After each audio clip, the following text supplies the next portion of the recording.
Friends, I just pressed the let's go live button, which means we gotta wait for the tubes to connect themselves all across the fruited plain of the interwebs. Before we go ahead and get started, we got some Fani updates today, a couple of new items to read through today, and we got a big one out of New York because Trump is still trying to get that trial adjourned, the one that is scheduled less than 3 weeks from now. But let's wait and see, make sure everyone can hear us all across the beautiful internets. It looks like we're alive on Rumble, we're alive on YouTube, on Locals, on Telegram. That is tremendous news. That means we can go ahead and get started. So let us do it, shall we? Hello, my friends, and welcome back to yet another episode of Watching the Watchers Live, the show that spotlights misconduct involving police, prosecutors, and politicians. My name is Robert Gouveia. I am a criminal defense attorney, and today we're talking about Fani Willis. She has another appeal that she's got to contend with, and this one comes from Harrison Floyd. We remember Harrison Floyd because that was the one that Fani tried to show up on and show us that she was competent. It was the bond revocation hearing where she said that Harrison was making some very mean tweets, and Jenna Ellis wrote in a letter saying, crying, I'm scared for my life because he's posting some stuff on the internet. Yeah, all right. So Harrison is now appealing, and of course we know how this works in Georgia. They have to file a certificate of immediate review, certificate asking permission essentially for the judge, allowing them to appeal up to the higher level court. Then the higher level court has to grant them permission to also continue on that appeal.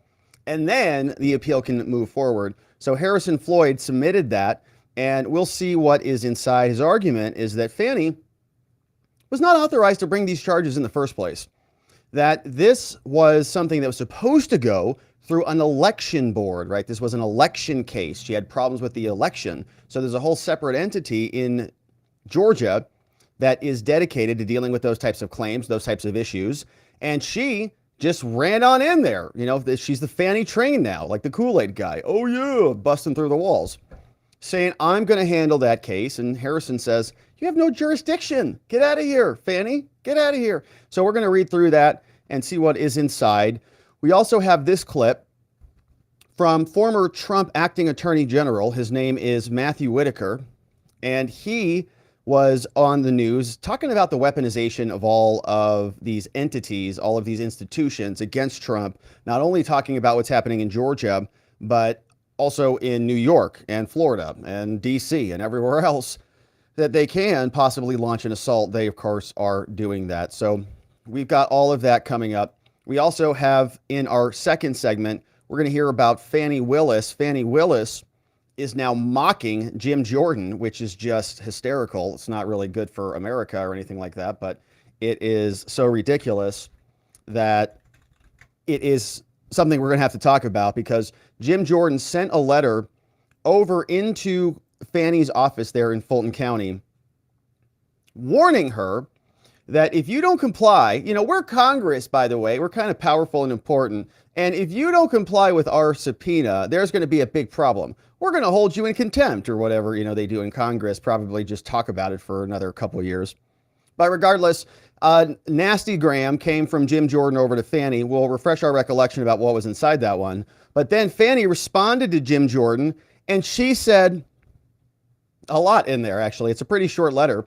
But she called his investigation an investigation, okay, in quotes, an investigation. She's like, yeah, why don't you take your partisan hack investigation, Jim Jordan, and cram it up your gym? You're like, what? All right, so she gets pretty aggressive. We have this woman, her name is Pam Bondi, former Florida Attorney General, also comes out, right? Florida's just next door to Georgia, and is talking about how these legal battles against Trump are not going to be taking him out. He is going to persevere and carry on. We also there have in our third segment on the day, we're going to hear about a new filing that was landing in the Alvin Bragg prosecution, Judge Juan Mercan's case. And this one's very interesting because this is Trump's team going through and really unpacking the entire Lawfare plot, the onslaught that is taking place there in New York. And they do a nice job on it. They actually walk us through how they timed the Alan Weisselberg prosecution and how the news leaks all happened simultaneously, and how the timing of this is very suspect given the fact that this case is, ancient. The zombie case keeps coming back and back and back. And so we'll see what is inside that filing. It is a bit longer, so we'll go through it with some detail. And then, of course, we'll wrap up the day with Alina Habba in the house, who's now 40, looking good. Alina, happy birthday. Hope you celebrated amazingly. Glad to have you here. And so, all right, we got all that coming up and more. And so, as you can see, we got some good stuff to get to today. And we're excited to have you here and with us. This morning, we had a great stream. This morning, we were talking about George Allen Kelly. That's the Arizona rancher trial. And so we've been trying to jump in on that when we can and cover that when we can. But very interesting case happening right now. Law and Crime is live streaming that. And this morning, we heard from really the state's main witness, who was an illegal alien who was there traveling along with the deceased. And that illegal alien apparently not only has been deported 10 times, and one of those times was related to a conviction for drug running, but he also then, when he got caught by the surveillance people, by the Border Patrol and by law enforcement, he lied to them. He gave them a fake name. And he's the state's key witness because George Allen Kelly, the Arizona rancher, was apparently nearby when some illegal alien on his property died, and they're blaming him for it. All right, so you see what's going on over there. So it's a ridiculous case. Something to pay attention to, of course. We're going to try to cover it as best we can, and I believe we'll have a clip of that coming out soon. So if you missed it, you missed it. But watching the Watchers, then it might be coming out. I mean, you didn't miss it. But if you want to come join us so that you don't miss it, come and join us watching the Watchers.locals.com. We do streams in the morning. We do streams on Saturday. We have an amazing community. We'd love to have you join us. We also have our website, robertgovea.com. We got, I think, 3 PDFs that we're about to go through today. So if you want to read through any of those, download those, grab the red lines, or sign up for our newsletter, or check out the calendar that we now have available. All of those are located at robertgovea.com. And of course, watcherlodge.com, which is our sovereignty and self-development community, where we've got workshops, forums, and different events that will be scheduled there and have been scheduled there, including Living with Meaning and Purpose, our masterclass taught by Mama G, my mama, and it was amazing. And so, all right, we got all that linked down in the description below. Very grateful for your support. Thanks for being here. This show wouldn't be possible without you. And so thanks for supporting us wherever you decide to do that, including by liking this video and pressing that subscribe button. All right. Without any further ado, let's get right to it. We've got this one from Fani. Fani Willis gets hit with a new appeal from our friend Harrison Floyd. Harrison Floyd, you remember on our channel some time ago, we covered the bond revocation hearing. Harrison was posting on X, and Fani didn't like that, said being very dangerous by exposing all of the corruption in her office and in this case. And of course, she wanted to throw him back in jail and filed a motion to revoke his bond. We had this ridiculous hearing. Fani came out. She thought she was like a Hollywood, hero, and was doing all this performative stuff, sitting down, standing up. All like, what are you doing, Fani? Have you ever been in court before? And it was really kind of embarrassing. The judge said, well, Fani, he didn't have any notice about was it allowed or not allowed under the protective order. And so how about we just give him a warning on this? And then if he does it again, then we can talk about sanctions for that, right? So Fani's like, right, Your Honor, I object. Someone's going to get killed, right? Very hysterical, very dramatic. She might actually have been putting on a show for her lover, who was seated right next to her, which we didn't know at the time was actually her lover. So that's Harrison Floyd.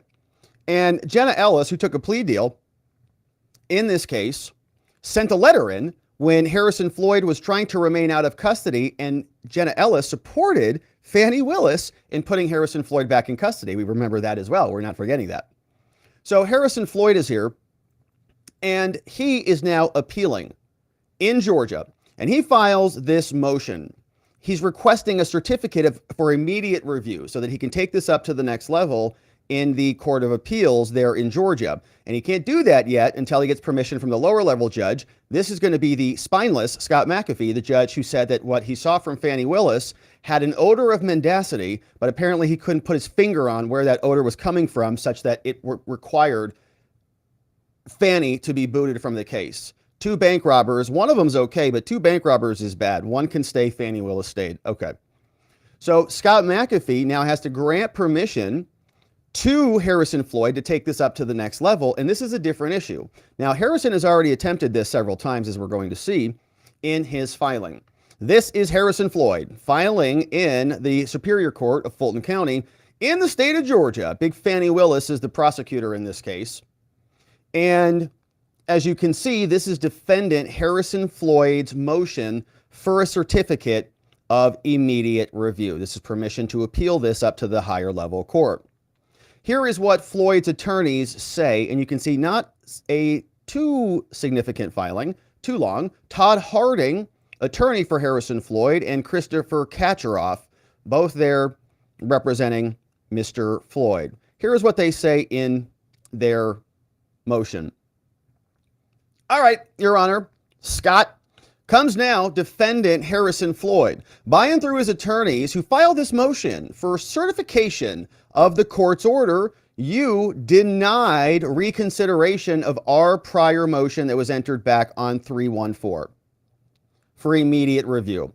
Okay, so let's break down there what is going on. So denying a reconsideration, which means they already filed something that was denied. They asked for a reconsideration, which was denied again. And so now they're appealing the denial of the reconsideration. Just so we're like multiple layers deep here. Okay, so Floyd has already made a similar request before. They say here, the defendant called Harrison filed his plea in bar. And we're going to substitute the concept of a motion to dismiss for this phrase. Plea in bar, barring the charges, a motion to suppress all of the evidence. It is a motion to dismiss. We're trying to bar this case from moving forward.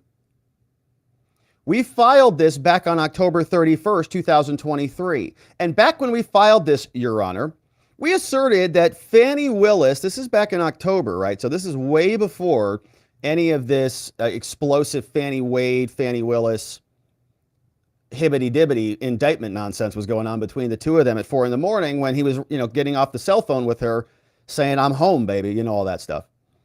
So they filed this before any of this broke, because all that just broke relatively recently, early January, saying that at the outset, Fani did not have authority to investigate or to bring election-related charges against Harrison Floyd absent a referral, see here it is, from the state election board, here after called the SEB. So in other words, Fani cannot do anything. She can't bring charges on election-related matters absent a referral from the election-related board. She's just a prosecutor, right? Her jurisdiction is for criminal charges that emanate from statutory violations that have already been codified in the law. The state election board, they may do some investigation here. They may take a look at this and say, we think there was a crime here. Now, we, as the state election board, we don't have the authority ourselves to bring criminal cases, to prosecute crimes, but somebody else does, and Fani does, and so we're going to refer it over to you. So the defense says it is undisputed here that no referral was sought by Fani. She didn't go to them, nor was any referral granted by the SEB. The state filed their response after we submitted this in November, and they said, we don't need a referral, right? Fani turned around and said, we don't need a referral from the SEB. We can do whatever we want. I'm the biggest Fani in Georgia. Don't you know who I am? I can do whatever I want all the time with no consequences. I'll see you later. I'm going on a cruise. Don't bother me, okay? Don't text me. I'm going to be gone for a week. That they had concurrent jurisdiction with the SEB, right? So they go, well, they do have jurisdiction, but so do we. And so it is overlapping with one another. They're not separate. So in other words, it's not like the SEB is over here and Fani's over here, and they observe a violation. They make a referral over to Fani. No. It's like they're basically overlapping in some way. So this is Fani's and this is the SEB's. And so it's right here. So you don't need a referral from one to the other because they already have jurisdiction. Says this court, so the defendant here, Harrison, filed his reply that counters those claims back on December 14th. Said, you don't have concurrent jurisdiction. This is how the law works, not this, Fani. So they issued that response. And the court denied Harrison's attempt to end this case. Okay, so in other words, this case is over. If Fani doesn't have jurisdiction, if this is the requirement and this referral never happened, then everything that Fani has been done illegally. She's got no basis to be here. So they said, all right, well, the court denied our plea in bar. That was earlier this year, January. And they found that Judge McAfee says, yeah, we do find that there is concurrent jurisdiction, despite no authority to be found for such a decision. Where the heck did that come from, Judge? Haven't heard that before. Do you have any case law for that? So they're wanting to know where it came from. Now, on January 12th, so just a few short months ago this year, the defense, Harrison Floyd, filed for a certificate of immediate review, or in the alternative, a motion to reconsider. So again, back then, they wanted one of the two things to happen just 2 months ago. Immediate review to take it up to the next level for the denial, or for a motion to reconsider. Now, the court denied Harrison's motion on March 14th and affirmed its prior order and denied the plea in bar, the motion to dismiss for lack of prosecutorial jurisdiction. So that was denied. And it sounds like the judge treated this as a motion to reconsider rather than as a motion for a certificate of immediate review. Right? So the judge treated it as a motion to reconsider. Oops, sorry guys, no, motion to reconsider denied. So now, right after all of that procedural history, now we're back. And they say, as grounds for this motion, now Harrison Floyd respectfully shows, Your Honor, that a certificate of review is of such importance to the case now that the immediate review should be had in the Georgia appellate courts. And specifically, an immediate appeal would assist you, judge, so-called, and the parties in determining the applications of Georgia law to very specific rules of Georgia law, right? So we've got these two provisions. Georgia law 21-235, 15-12-100. There's probably going to be a conflict between these two laws. The issues presented in Harrison's motion to dismiss the plea in bar are issues of first impression in the context of election-related cases. So Georgia's never seen anything like this before, and so we only have little case law on point for guidance that we can look to explain what's going on here. Now, in support of this motion, they say the defense shows this court the following. And so they're saying Scott McAfee, that's kind of the background for this. They're going to give us some case law, and we'll see what it says before we get into some analysis. They say, all right, here, Judge, the general rule in Georgia is that all parts of a statute should be harmonized and given sensible and intelligent effect, because it's not presumed that the legislature intended to enact meaningless language. So if you've got two statutes that are at odds, they feel like they're at odds with one another, you should try to harmonize them. And the courts should not just write stuff out of the rules and just say, well, the legislature is just idiots, even though they are. They wrote it in there, so we should presume by default that they wanted it there. Now, Georgia courts also say that a statute, so when legislature passes a law, it turns into a statute. When we read it, it must be construed in relation to other statutes of which it is a part. And all statutes that are relating to the same subject matter, briefly called statutes in para materia, right? So statutes like in a web of context, are construed together and they're harmonized whenever possible so as to ascertain the legislative intendment and to give effect thereto. So try to make it work as best you can, right? We know our Congress, our legislators are, largely incompetent. And so they're going to have a lot of difficulty in creating statutes that are harmonized. But courts, when you're making your analysis, you can apply it accordingly. They say American jurisprudence also holds, so American law holds that words or texts of statutes matter.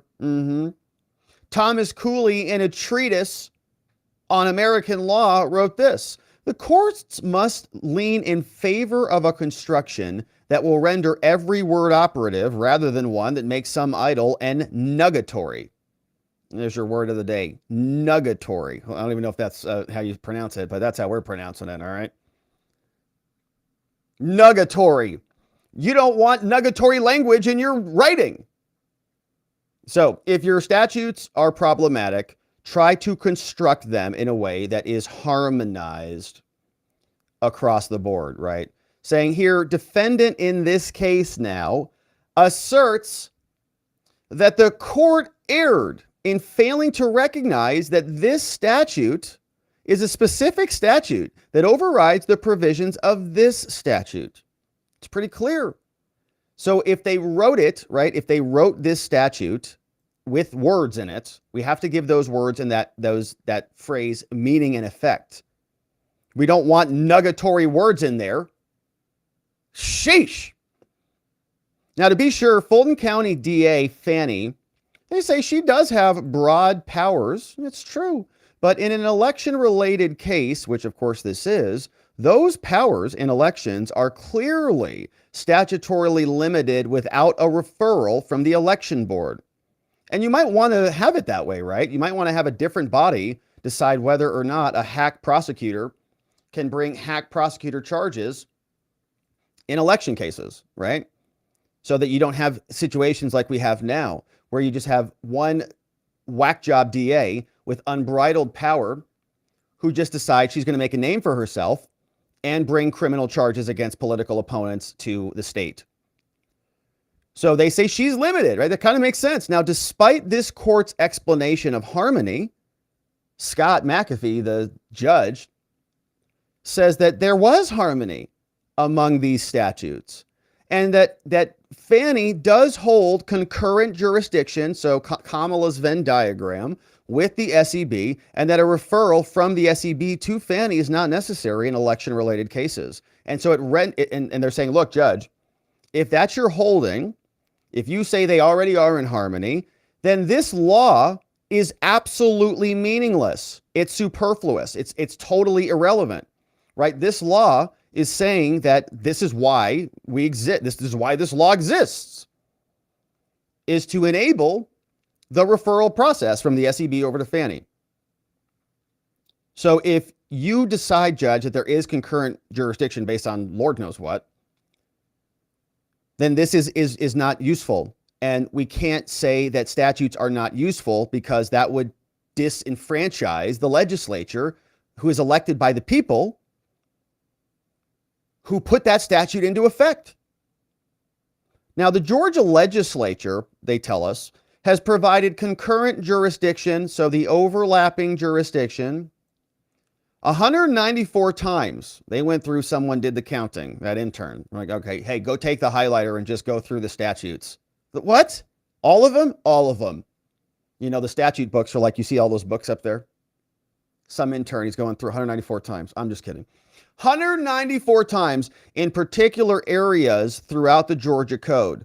Yet there is no mention, not one, of concurrent jurisdiction found within this statute, 21-235. By allowing for concurrent jurisdiction, which says that the SEB and Fani can, do the same thing within the Georgia Code that many times, so they know how to do it, right? By allowing them to do this, they've done it 194 times. They know how to do it. They're not dumb. If the Georgia legislature actually intended that Fani should have concurrent jurisdiction with the SEB, they know how to state that. They know how to write it in there. Now, by not writing it in there, by omitting it, it is clear that the Georgia legislature did not intend for the DA to act unilaterally without the SEB's involvement, because maybe they turn into partisan hack prosecutions, just like the one we're living through now. Now, the text of the statute is clear that the Georgia legislature intended a referral from the SEB before a DA can take action on the case. And here, Fani got no referral at all. No referral was given to Big Willis. Therefore, the Fani usurped the power that was given to the SEB. They make that decision before it goes over to her. Usurped the power given to the SEB by the Georgia legislature, and now Fani is pursuing her own agenda without any statutory authority to override the SEB. So she just took it and ran with it. Was not entitled to do that, because that's just what Fani does. Now they continue and close this out saying there is little case law, Your Honor, Judge, on this particular case. So this renders the subject a case of first impression. No one's ever decided this before. Now there exists a conflict between these two statutes, 21-235 and 15-12-100. And the court's explanation, Scott, of harmony between the statutes fails to reconcile the application of these statutes. There is no harmony. And as such, this court should therefore allow the guidance of the Georgia Court of Appeals to decide the issue. Now, very interesting case, right? Very interesting little nugget. And there clearly appears to be some nugatory language that we have some concerns about in this entire case now. But this is curious. And it seems like the judge does not want this issue to work its way up. So as a reminder, we've already seen they made the motion, denied, a motion for reconsideration, denied. Now we're at the permission to appeal the motion for reconsideration, which was the denial. So I'm not so sure that McAfee is going to want to grant permission to appeal this portion of this case. I have a feeling that he'll deny this and say this issue is clear and moot, but I'm hopeful that he does not, right? This would be a very good issue because it would moot and disqualify Fani Willis from the very beginning. If she is trying to usurp state authority by prosecuting this case, claiming concurrent jurisdiction when she in fact does not, that is a fatal flaw, right? It means that everything from the beginning, from the initial investigation through the impaneling of the original grand jury, it's all done unlawfully and illegally. And so it sounds like a good argument. We'll see what Fani Willis says in response to this and what Scott McAfee does. But if his history is any guide, well, I don't think he's going to do much on it. And so we've got reaction here from Trump acting attorney general for a brief bit after, I believe, Jeff Sessions resigned. We had Matthew Whitaker step up at the White House, and he had some thoughts on what's happening there against Trump, not only in Georgia, but across the board, saying, you know, this is weaponization of all these institutions against the former president, and explaining how he thinks this is going to go down. I think they will say it's a ridiculous case. I think they also had two considerations, even though they didn't write an opinion when they reduced this amount and gave them another 10 days. I think the two things on their mind were that there's no way that the $450 million judgment is going to stand under the law. It was unrelated and untethered to any actual damage amount. There were no victims, and it was based on loans that were repaid in full with interest. I think the second issue they had was the legitimacy of the New York courts. And quite frankly, international businesses and really all businesses looking at doing business in New York, thinking that they can be arbitrary and capricious with anybody doing business and start grabbing assets whenever they want after the attorney general targets them. So I think there were a couple considerations. I think ultimately this case gets tossed out because it's a ridiculous outcome. Well, Matt, I think another thing here is the timing of the case. We've had guests on that say, you know, it goes to the appellate court here, defense, the prosecutors, they make their arguments here. That might happen after the election. So if Letitia James's goal is to, impede the campaign of former President Trump, which it looks like she is here, that may not happen now. They all are. They're doing it everywhere. It might not happen until after the election. What do you think? Yeah, I think you're right. Where have the Democrats focused a lot of their effort? It is in places like New York and D.C., solid blue base. And Georgia, Fulton County, very, very blue, as we saw, 73% for Joe Biden.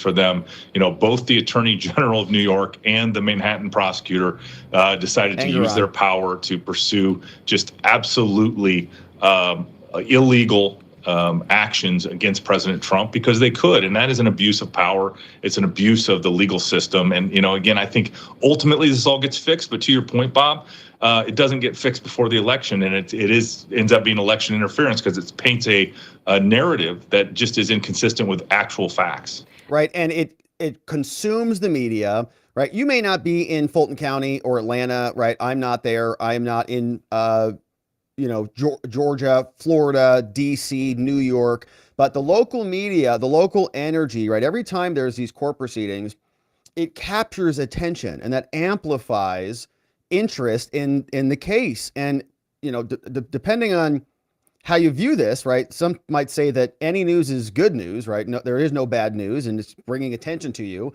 But on the other hand, right, it's creating energy. I think for an already blue demographic, it's causing people to be, instigated into action, maybe donate money. And it causes Trump a lot of opportunity cost in terms of time, in terms of his money. He's got to come out of pocket to defend all this stuff. And so, we'll wake up and look at some of these states, and there will be shenanigans in the states. It's not going to be, like a clean cut election. I can virtually guarantee that, where we just wake up. Hopefully it is. It's 48 states. Trump sweeps it or something. But unlikely that that's going to be the case. And when we're zooming in, asking ourselves what happened in that state or what happened in that state, if it doesn't go our way, right? We're going to clearly point back to this. It's tens of millions. It will be hundreds of millions of government money that was spent to stop Donald Trump just in the courts of law. And they'll say it's all justified, but we know better than that. So does Matt Whitaker. But Matt, we have been seeing former President Trump actually getting a boost from a lot of these trials. And, it seems that people are sick of the politicization that they've seen. We are sick of this. it. Do you think that could actually help the former president, even though these will not be resolved before the election? Yeah, I think essentially people are seeing this for what it is, which is a completely crazy pursuit of one individual because of their political beliefs. And, Donald Trump, I'm sure, is feeling pretty good today because, his stock went public. He's made about $1.5 billion today alone. Not bad. And, these legal cases are starting to fall apart against him. And so I think that is what you're going to see as we head into November. But the weaponization continues. And I think the pursuit of Donald Trump to try to do anything but beat him at the ballot box is what the left continues to pursue. Yeah, and they're freaked, right? Which is why they're pulling out all the stops. And there are apparently new investigations in Arizona and elsewhere, so we'll see if there is another shoe to drop. But Harrison Floyd submits that motion to appeal Fani Willis, saying that she is just not authorized to even be in charge of this case. Everything from the original investigation on should be dismissed because her jurisdiction is non-existent and she didn't get a referral from the elections board. So that's from Harrison Floyd. Of course, he is on X and he could use your follow, use your support. And I know he's crowdfunding to help support his defense. So make sure you're following him and supporting him if you can. But we'll be here continuing to cover this and seeing what the government says in response to this. And then obviously what Judge McAfee says, whether he grants this or not. We'll be covering it. So thanks for joining us as we do, my friends. Thanks for subscribing wherever it is you're watching this. Thanks for liking this video. Thanks for inviting someone you know or love to come over here and join us. We got some amazing links down in the description below. If you want to sign up for our daily newsletter or read the PDFs that we cover here, robertgovea.com. Link down below is where you can do that. We have an amazing members-only community at watchingthewatchers.locals.com. We'd love to see you there for our morning streams and our Saturday streams. And we'll be back here to see you back here on the next one. All right, my friends. Now, we're not done with Fani yet because she is getting into it with Congress now. Because why not? It's Fani. She can do whatever she wants. Fani Willis now mocking Congress. Remember, Jim Jordan sent a letter to Fani some time ago that we covered here. We'll refresh our recollection on it. But he said, hey, Fani, it looks like you got some federal government money for COVID, and we're concerned about where that money went because it seems like it may have gone into your boyfriend's pocket. Maybe you paid him some of that money when you guys were lounging around on the cruises, floating around in Belize. So he sent this warning over to her saying, all right, Fani, listen, you better get us some records here. Okay, we're Congress. We're very important people. We are serious people. And we mean what we say, and we do stuff that's of consequence. And that's why we're called representative and honorable and all the stuff. So Jordan sent a letter. Now, Fani responded to this letter And she, I don't think, takes Congress very seriously. She's not too concerned with his warning. She's kind of laughing at Jim Jordan. Okay, Jim, what are you going to do about it, Jimbo? All right, so here's what Jim said to Fani some time ago. It was a short letter. This is one of many that have gone over to Fani. And we covered it here. You can see the red lines. Let's hit the highlights just briefly. Sent back on March 14th to the Honorable Fani Willis, Fulton County, from the Committee on the Judiciary, right? This is Jim Jordan, supposed to be like a big, powerful committee. So they say the Committee on the Judiciary is continuing its investigation and oversight. Specifically, apparently Fulton County got federal funds. And so we want those documents. Now, back some time ago, after Congress sent the letter, Fani responded on February 23rd, and Fani said back to Congress with a letter. And you smeared, Fani, a former employee of yours who spoke out about your federal grant funds, right? Because they have a whistleblower in Congress. And she's like, your whistleblower is a loser and a liar. I'm like, whoa. Relax, Big Fani. So Congress said, we're not going to dignify your attacks on this brave whistleblower and your continued attempts to distract from your conduct, Fani, through misdirection and personal insults. So Congress is better than that. We're not going to listen to you. Now, the allegations in the public realm about your misuse of federal grant funding are concerning, and the committee has an obligation to examine them. And so we appreciate that you've produced some documents, a narrow set, but compliance with our subpoena is deficient. Oh, yeah? What are you going to do, Congress? Attached to your letter were various documents, a number of which were previously produced. And then you gave us, right, Fani gave 15 award letters. So she took all of her little stupid things off her refrigerator. You know, they were all on there. Nathan Wade, every time she had one of those dumb meetings, like we saw it in her calendar, she had one of those meetings, like it was at 1:30, you know, Children's Victims Organization, like Fani shows up, they're like, we love you, Big Fani, here's a certificate. And then she takes it home, she shows it to Nathan Wade, she's like, you did great, baby, I love you, honey. So here, you know what we're gonna do with this, Fani? She's like, what? We're gonna put it on the refrigerator right next to your other one. She's like, yeah, and then we're gonna have some ice cream. So they put it up there, and then she pops out the Grey Goose, and then they get Hibbity on the kitchen table because he never laid her head anywhere. Anyways, all right. So back to the filing. 15 award letters, right? So Fani pulled them all off the refrigerator and said, here, Congress, look, I got 15 gold stars from the Office of Justice Programs. All right, great. And the Office of Violence Against Women. Missing a word, I think. Anyways.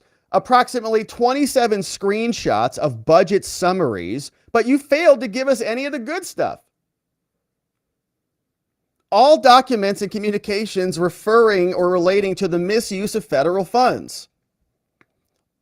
We didn't get those, okay? All documents about the OVW components, all communications, all proposals, everything, okay? You get the picture. And so we sent a subpoena to you. And you responded to us insulting our whistleblower, and your letter also requests that the committee, quote, engage with the DOJ and get documents from them. But you have a legal obligation to comply with our subpoena. So they're reminding her for like the 5th time. Okay. Now, in addition to your letter, you noted a preliminary objection. You said these requests, Congress, Jim, are overbroad and unduly burdensome. And we say, Jim says, no, we disagree. To the contrary, we have shown restraint. We only seek 2 documents, and we're prioritizing certain documents to you. And so, Fani,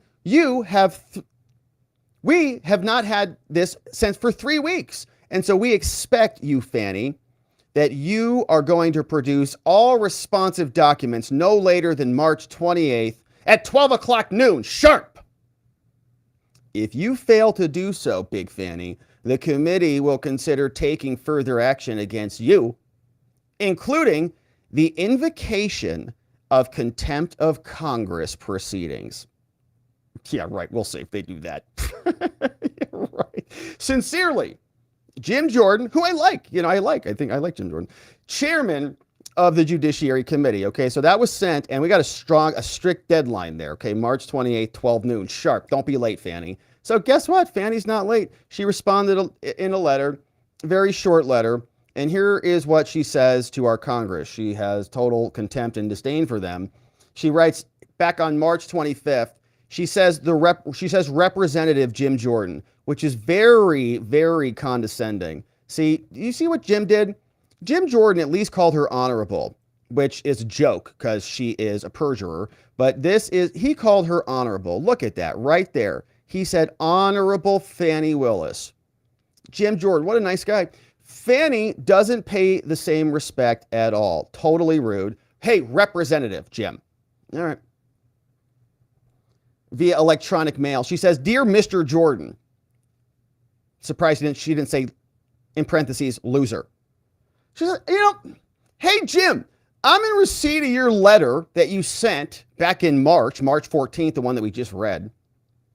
Says, I categorically reject the assertion that my office is deficient in responding to your subpoena. Now, as you note in your letter, we have already provided you with substantial information about our programs that are funded via federal grants. And further, Jim, as I expressed to you in my letter dated on February 23rd, this office is in the process of producing relevant documents to you on a rolling basis and is undertaking a good faith effort to provide you with responsive information about our federal grant funding. As part of that ongoing process, we are again today making a document production. So Fani is just slow rolling this, taking her sweet time on it. And we'll see what Jim says in response to this. But Fani continues. She says, Jim, your primary complaint appears to be that we did not complete our production of your, quote, extensive document demands, which is rich coming from government prosecutors who dump millions of documents on the defense, okay, including 5 categories of documents over a 4-year period. And you wanted to get us those documents in less than 2 months, which is hysterical, right? Because Fani wanted Trump's trial to go in a RICO case involving 19 co-defendants in less than a year, which is nuts. So she's now complaining about getting documents timely or not. Says that demand is unreasonable and uncustomary and would require this government, my office, says Fani, to divert resources from our primary purpose of prosecuting crime and sleeping with our employees and going on cruises. Let me be clear, says Fani. While we are abiding by your subpoena in good faith, so she's saying, don't you dare start contempt proceedings, and we're abiding with due diligence, Fani continues, we will not divert resources that undermine our duty to the people of Fulton County to prosecute felonies committed in this jurisdiction. We will not shut down this office's efforts to prosecute crime, unless it's my crime, my perjury, including gang activity, acts of violence, and listen to how rich this is, public corruption. So they're going to continue investigating public corruption. They should start with themselves. To meet unreasonable deadlines, look at this one, in your politically motivated so-called, quote, investigation of this office. Jim, loser partisan hacks up in Congress. Amazing, right? The bravado. So how dare you, Jim, ask about federal funds. We know you're just deviating us from prosecuting Trump, and we're not going to be deviated from our mission. Now, as noted, says Fani, included with this correspondence are additional documents responsive to your subpoena. So here's a couple of your files, including documents that are responsive to the priority categories that you identified in your letter. And we'll make another production in the coming weeks. So so Fani's setting the timetable, right? Here's some little bit more. We'll give you a couple more pieces of paper, and then we'll give you some more later. And even though you said that we needed it all by the 28th, you'll get it after the 28th, right? That's a violation of the subpoena demand. Now, however, says Fani, she's going to give a big warning to Jim. Hopefully he's listening, and hopefully they do something about it. However, Fani warns Congress, let me again state this clearly, Jim. Nothing that you do will derail the efforts of my staff and I to bring the election interference prosecution to trial so that a jury of Fulton County citizens can determine the guilt or innocence of the defendants. And my family and my staff and I have been threatened repeatedly by people making violent, often racist attacks. Neither those threats nor anything that you, Jim, and your disgusting colleagues, nothing that you say or do will deter us from fulfilling our duty to bring this case to trial. Yours in service, especially room service, Fani Willis, DA from Atlanta Judicial Circuit. Back over to Congress. Whoa! So, Jim, she is calling you out, brother. She's saying that you're attacking her with often racist, violent attacks, or your fake investigation is enabling other people to go out there and criticize her. That's leading to racist, violent attacks. And that you are doing this to impede and interfere with the lawful administration of justice in Fulton County. Jim? And so she's just going to keep on going, and she's a victim, right? Fani's a victim. And Congress is now politicized against her. Not her prosecution is politicized against the country and against Trump and 19 other innocent co-defendants. It is instead the Fani show, and she is very, very oppressed yet again. So Fani Willis responds to Jim Jordan. We'll see what Jim Jordan says in response to this. This was former Attorney General from Florida. Her name is Pam Bondi, and she had some thoughts on what's happening with Trump and these cases. Of course, Florida right around the corner from Georgia.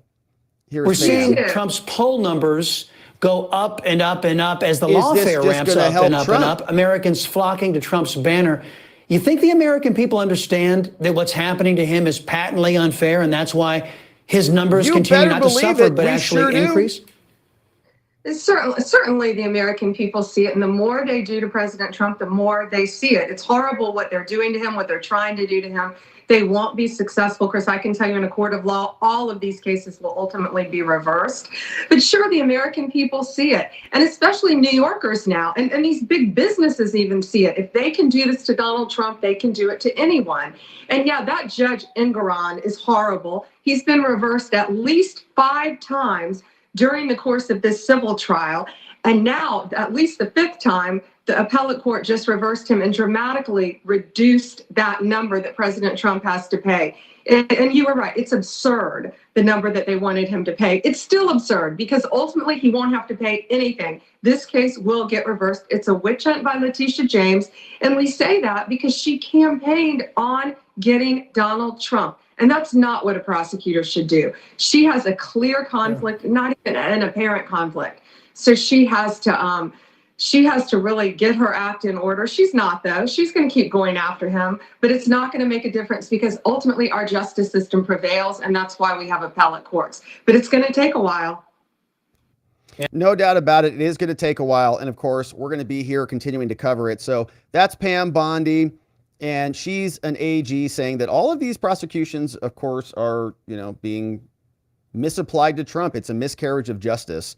And it is a shame that they are so afraid of him winning that they're willing to wreck the very institutions of our country in order to stop him from doing so. And so we're going to be here covering all of the Fani news, all of the future proceedings, all of the future filings, and everything else that's happening related to the Trump prosecutions we're covering. We'd love it if you joined us as we do. Thank you for subscribing. Thank you for hitting the like button. And we appreciate it when you invite a friend or family member to come on over here and join us as we go through all of these filings and more. We got some great links down in the description below. Come check us out, our members-only community, watchingthewatchers.locals.com, where we do streams in the morning, Saturday streams. We'd love to have you there as well, and back here on the next one. All right, my friends, now we got one final segment on the day, but before we do, we had to just have a quick pause. Hold on a second. Nugatory. Are you sure? I think it's nugatory. Are you sure? Nugatory. No, I think it's nugatory. He just has a weird accent to it. It's definitely nugatory. All right, so we got one final segment on the day, and then we're going to hear from you and see what you have to say about all this. But we're going to New York now. Donald Trump files a motion exposing the Lawfare plot in New York. It is good. It combines all of the different attack vectors that the left and the people in New York, people like Joe Biden orchestrating, Matthew Colangelo orchestrating Alvin Bragg to file charges, create plea deals, leak stuff to the news, all comes together in this brief. And of course, this comes in request for an adjournment of the current trial. This is the Bragg prosecution, criminal case scheduled for April 15th.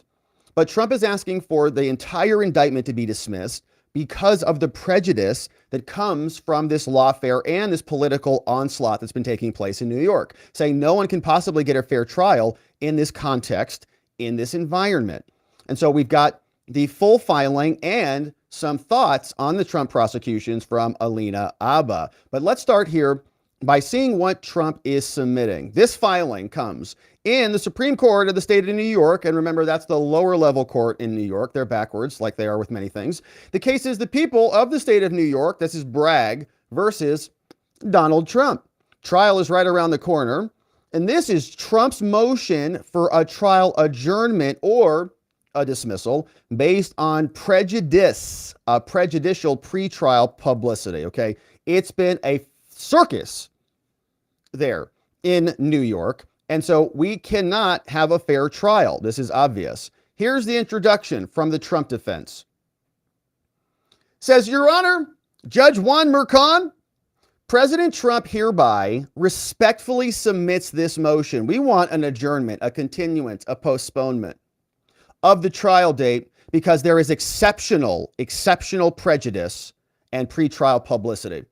It's ongoing right now, and it's likely to be something that increases. And so to be clear about this, the court should dismiss this indictment based on Alvin Bragg's significant and ongoing discovery violations, right? So Alvin is dropping new discovery just day by day, right on the eve of trial, and saying the entire indictment should go away. But if the court doesn't dismiss it, because Judge Juan Merchan is not, they say, as it should, following the hearing, a significant adjournment is further supported by two things. One, we got a voluminous batch of discovery, right? A huge dumpster of stuff from the DOJ came to Alvin Bragg, and Alvin Bragg just passed that dumpster along to the defense right in the middle of trial, or right in the moments before trial. And saying it's also supported by prejudicial pretrial publicity. And here's how they know it is such a harsh environment. This is interesting data. Based on a survey of New York, they got a sample of 400 residents from each of New York, Orange, Richmond, Rockland, and Suffolk counties called the survey. And if you look at the survey, it's clear that potential jurors in Manhattan have been exposed to huge amounts of biased and unfair media coverage about this case. And many of the jurors already wrongfully believe that Trump is guilty because that's what they've been told from all the maniacs in the news. A separate review of media coverage that relates to Trump, which is also attached, identified 1,200 online news articles between January and February. Many of these articles provided details about Bragg's allegations and about the evidence and the opinions in this case. And a similarly significant number of articles also identified in our media study talked about prejudicial discussions about inaccurate and irrelevant discussions of alleged misconduct and false claims regarding the R. Right? We hear this all the time, even guys like George Stephanopoulos. Trump R'd that woman. No, that's not what the jury found. That's what the judge said. But a jury found that he did not actually. Found that she was not credible or believable on that one. But a bunch of people have already heard it, right? So they get programmed accordingly, especially when it confirms their cognitive biases already. So the fact that President Trump cannot get a fair trial in New York right now is also underscored by a bunch of its witnesses, by Alvin Bragg and its star witness, Michael Cohen, and Stormy Daniels, Clifford. We know that Bragg has used strategic leaks to prejudice President Trump since the early days of this zombie investigation back in 2018. And more recently, Bragg amplified prejudicial coverage relating to Trump and the Trump Organization by leaking news of an anticipated guilty plea from Allen Weisselberg, the former Trump CFO. saying there is no conceivable explanation for the manufactured timing of Weisselberg's plea other than to try to hurt Trump. Now, the people are also complicit in scheduling Weisselberg's sentencing on April 10th, 24, which will receive news coverage right before jury selection is scheduled to begin in this case on April 15th. So a bunch of bad Trump news right as the jurors are waltzing into the courtroom. Thanks. To anyone who will listen, Trump's defense says, especially if they're paying, Michael Cohen will show up. He has and he will continue to spew vitriol into the public sphere through his perjuring mouth about Trump, including in the build-up to the trial and likely during it. He's going to be running his mouth, buy my book, buy my book. Finally, during the first week of March, we learned that Stormy Daniels, during the first week of March, she prepared a, quote, documentary. Ah, great. What kind of documentary, Stormy? With prejudicial and false commentary about this case and Trump. She already screened it to a conference audience in Texas on March 8th, not too long ago. Now, look, we've got a redacted sentence here. Oh. On March 12th, the People, Alvin Bragg, disclosed for the first time that Michael Cohen, I don't know what it is, that Michael Cohen and Stormy Daniel got together in a dressing room at Bergdorf's. I don't know. Clifford, they say something, the People disclosed for the first time that redacted. Clifford premiered the documentary in Brooklyn, New York on March 18th and released it to NBC's Universal Peacock, perfect platform for her, streaming service on the same day. Now, in addition to these discovery violations, which warrant dismissal,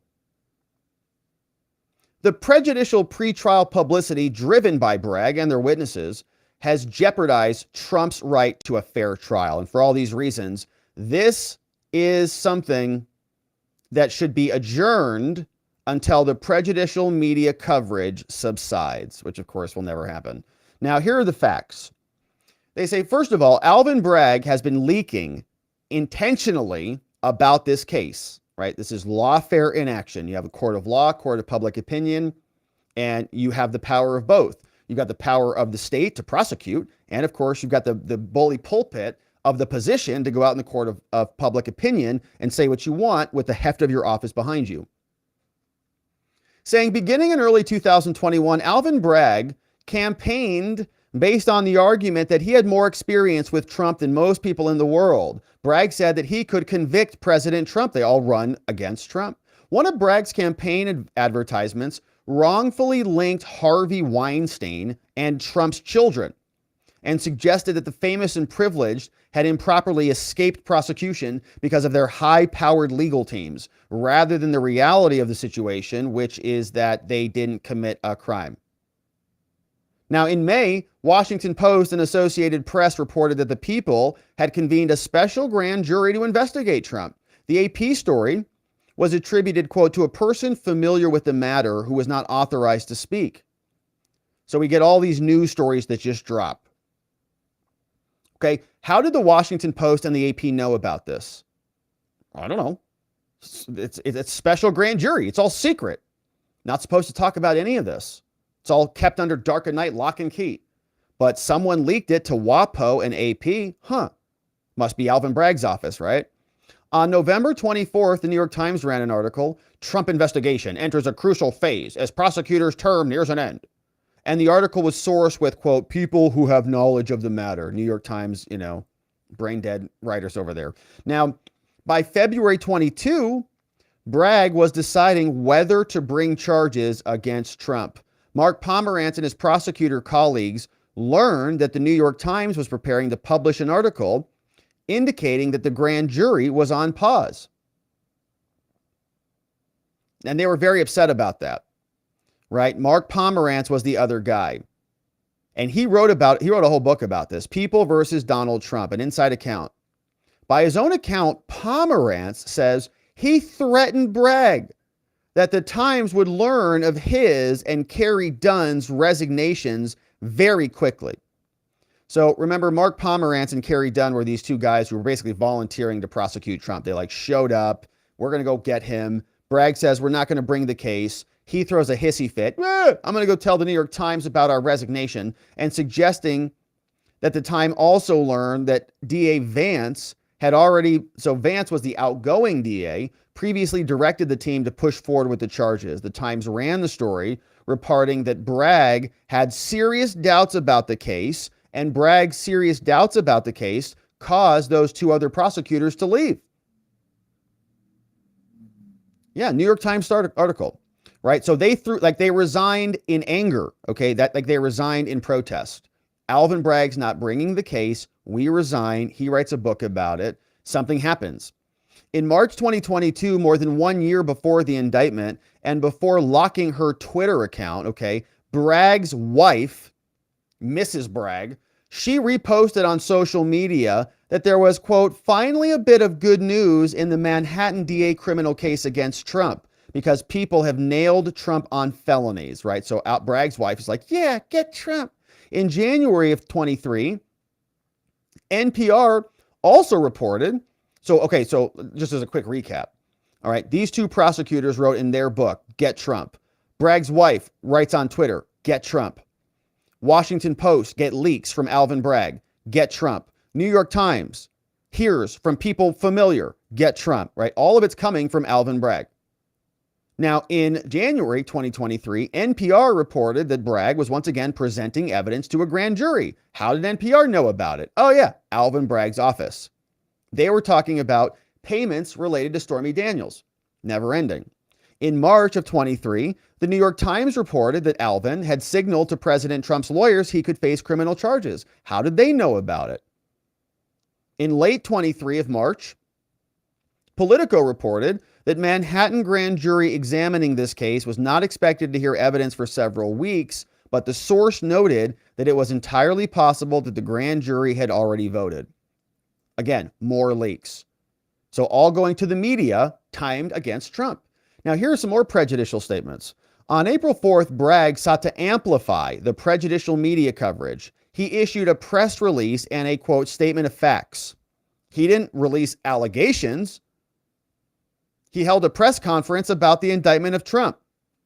Now, the statement of facts that he released suggested improperly that separate violations of the law could be used as object offenses to escalate charges to felonies, which is a legal theory that the court recently rejected.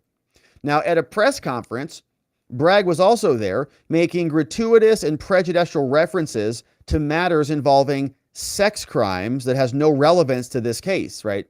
You know, sex crime is, what Ms. Bergdorf claimed happened to her, which actually wasn't even a crime because she didn't report it as a crime. Those were two civil allegations, so not even that. But, you think of assaults and the R's, right? Those are the different types of actual crimes. This is a contract case that he's saying he falsified business records. So he didn't commit any crimes like that at all. It's not even the subject of this case. Now, during a December 2023 radio interview, despite the court's acknowledgement that extrajudicial comments by Bragg or their witnesses could influence the jury pool, Bragg didn't care. He commented on his office's case against Trump on the radio. Seeking to appeal to New York County residents, Bragg said that he rebranded this prosecution to align with the prosecution out of D.C. Bragg stated, in contradicting himself, that the case, the core of it, is not money for intercourse. It's not the core of the case. We would say it's about conspiring to corrupt a presidential election and then lying in New York business records to cover it up, right? So it's not a contract case. It is an insurrection, again. So he got, a memo from Liz Cheney or Matthew Colangelo. So here are some other false claims. Now, Michael Cohen has been running his mouth. Since April 2023, Michael, convicted liar, has released at least 160 podcasts discussing President Trump. Wow. They're going to have a real hard time when, he's not around anymore. Including a public declaration that he is not intimidated and ready to strike back. Now, in the last 2 months, titles of Cohen's podcasts have included ex-FBI agent tells Michael Cohen why Trump is screwed. Former top DOJ prosecutor says Trump is screwed. Reveals all to Cohen. Prosecutor who investigates Trump hits him with crushing blows. Michael Cohen pounces. Great titles there, Michael. In February 15th, in an interview on CNN, Cohen claimed to be speaking on the basis of non-public evidence in the people's possession. Cohen said, I believe, based on information that I know and based upon not just the documentary evidence, but the corroborating testimony from so many people, I believe that he will be found guilty on all charges, says Cohen. Cohen has spewed similarly prejudicial and false claims to his more than 600,000 followers on X. But was Cohen gagged, or did Trump get gagged yesterday? Cohen didn't get gagged at all. Cohen's free to run his mouth, and he will continue to do that. But Trump cannot respond to Michael Cohen because Trump got gagged. How's that for fair? Now, in February 25, in a mea culpa episode, entitled Michael Cohen and Malcolm Nance Expose the Trump-Putin Insurgency. Oh, here we go again. Russia collusion again. Michael, you already got in trouble for lying about this in 2018 already. Cohen drew attention to other politically motivated cases involving Trump and made a series of prejudicial and defamatory analogies. Cohen praised the testimony of Fani during recent hearings about ethical violations. She's great. That's exactly what I would do, is what he says. Falsely claimed that Trump would act as a copycat to Vladimir Putin. Again, we already saw this season. You already played this in season 1. Don't do it again. And they accused Trump of being a dictator. Very clever. And they discussed spreading the message of vote blue. Okay. Now, Cohen continued with a similar tack during another interview in March, entitled Cohen and Popok Team Up to Deliver Nightmare Legal News. Now, during this episode, Cohen made false references to Trump as a monarch, as a dictator, as a Führer, referring to Hitler, as the supreme leader. Cohen also added that Trump would use his SEAL Team 6 to, quote, incarcerate or Supreme Court judges and politicians and member of the media and bring billionaires to him and do what Mohammed bin Salman did. And he says that an F word in the podcast. Very, very inappropriate. Now, on March 3rd, Cohen published yet another episode. Michael Cohen and Donnie Deutsch on Trump going broke. Cohen said Trump should have been arrested for interfering with national security by campaigning near the border. Cohen said campaigning near the border is treason. And he falsely claimed that Trump is operating a shadow government. As a former president, he's communicating with members of the public. So that's going to be their star witness. Without Michael Cohen, there is no Letitia James case or Alvin Bragg prosecution. And he was just accused of lying again by a federal judge in Tish's case. So prejudicial publicity also was very problematic in the E. Jean Carroll case, which we covered extensively here. Beginning back on January 16th, E. Jean Carroll brought her fake case, in my opinion, against Trump. Trump was not permitted to defend himself against her underlying allegations. He's already denied that. There's been one-sided coverage, been in the mainstream news in New York for all time. Jury returned a damages verdict in favor of Carroll, which has been going on a nearly daily basis, covered extensively all over the news.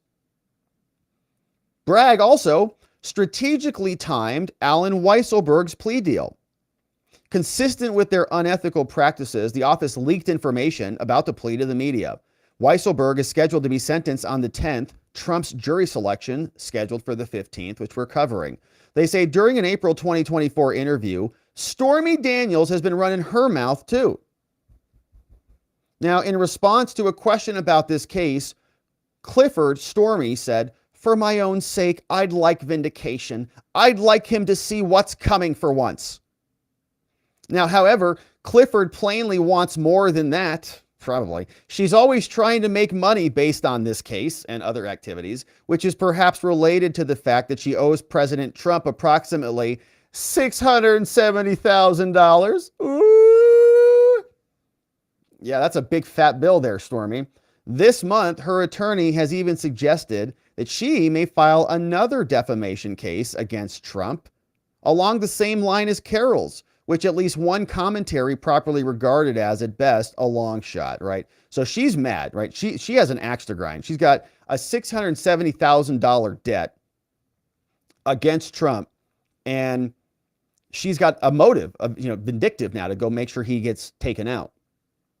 Since January, Clifford has released at least 7 podcasts that mention Trump. For example, in January 11th podcast, she wrongfully claimed that Trump is indeed a monster and that the people who do his bidding are in fact evil. And his ride or die followers, like tens of millions of voters, are effing insane, says Stormy Daniels. Are effing insane. Trump supporters are effing insane. This is the woman who worked with Michael Avenatti. Yeah, she's a good judge of character. So the strategically timed release of her documentary is also done to hurt Trump specifically, saying Stormy's public comments have been so inappropriate that the people were forced to admonish her, okay? According to her own statement, she says, I've been asked to, kind of behave. I'm biting my tongue so effing hard right now. She's got a bad mouth too.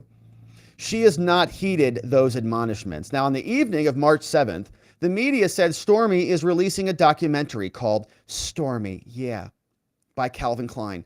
On NBC Universal, Peacock released a 2-minute, 12-second trailer, which includes Stormy describing herself of, quote, out of F's to give. I'm out of F's to give. And an idiot who can't keep her mouth shut. The trailer shows an excerpt of an agreement that is subject to the court's protective order. She asserts in the video trailer that stuff got real when Trump got the Republican nom in 16. She reads highly prejudicial threats not connected to Trump, such as a random person stating, you signed your death warrant, right? Whoa, did Trump say that? No, just some random person did? Okay, so why are you saying that that's Trump? A male associate claims that unspecified people with no connection to Trump tried to bring guns into her events. The trailer ends with an effort to bolster Clifford's anticipated testimony through the claim that she won't give up because she's telling the truth. Now, in the version of the documentary that was produced to the defense, Clifford makes additional extremely prejudicial and false claims. Contradicting previous claims, Stormy now falsely suggests that her made-up encounter with Trump may have been non-consensual. Oh, yeah. So all of a sudden, she got Bergdorfed too. Yeah, just like E. Jean did. Oh, I got Bergdorfed. When? I don't know, 30 years ago? Oh, perfect. She said, I thought we had this mutual respect, which is why it's so crazy when, having no red flags whatsoever in the conversation, Stormy says, I came out of the bathroom to find myself cornered. I don't remember how I got on the bed, and the next thing that I know, he was just pounding away and telling me how great I was. It was awful, but I didn't say no. I was terrified. I mean, people had been suspiciously eliminated for political reasons all the time. It was really about 2 things: trying to keep the story from coming out so that I wouldn't lose my husband and my daughter, and so that I wouldn't lose my life, and that there would be a paper trail and money trail linking me to Donald so that he would not have me taken out. Like, who's she talking about? Clinton? All right, so on March 8th, that's from her ridiculous documentary, all right? She's like, I'm a hero. She's probably going to say she's the face of feminism now and that she's got role models. She's a role model like Fani. On March 8th, Clifford screened her documentary at the South by Southwest conference in Austin. She used the platform to declare F Trump. Now, on March 12th, 2024, I don't know why this is redacted, but the People disclosed for the first time that something happened here. Stormy's documentary, something happened. The People told us for the very first time that something happened at that documentary. Now, the documentary premiered in Brooklyn and it was released on Peacock the same day. So if you're a subscriber, you can go over there and, of course, watch it. Now, they tell us that we're fast forwarding through some of the case law. They say, all that being said, okay, all of that lawfare, all of that media onslaught, all of his coordination to sync this attack up across multiple vectors results in the following. Says, Alvin Bragg's discovery violations, they serve as strong and an independent basis to dismiss this case or to adjourn it, as does the Supreme Court's upcoming consideration of the immunity doctrine. There has been prejudicial pretrial publicity driven by Bragg, driven by Cohen, and driven by Clifford. We've documented it here, and it violates Trump's rights under the Constitution. The entire veneer has been saturated. The survey shows that people are highly anti-Trump.